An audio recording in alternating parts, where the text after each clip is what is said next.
আসসালামু আলাইকুম।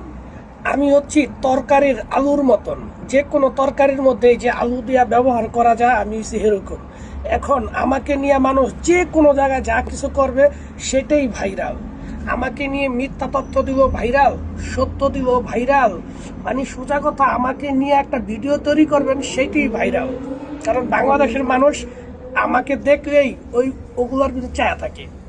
এখন কি করুম, বিভিন্ন জায়গা থেকে মানুষ আমাকে SMS করতেছে, ফ্রেন্ড সার্কেল করতেছে, ভাই তুই নাকি মরে গেছিস, তুই নাকি বাচ্চা আসছিস। কি প্রশ্নের উত্তর দিব কোন? লাইভে এসে সরাসরি বলতাছি, তারপরেও মানুষ বুঝতেছে না। এখন এই এমন একটা অবস্থা হয়েছে যে আমাকে আপনি ডাইনে নিলেও পারেন, বামে নিলেও পারেন। আমাকে নিয়ে যা করবেন সেটাই রাতারাতি ভাইরাল, সেটাই ফলোয়ার বাইরা যায়। এরকম একটা অবস্থার মধ্যে পড়ে গেছি।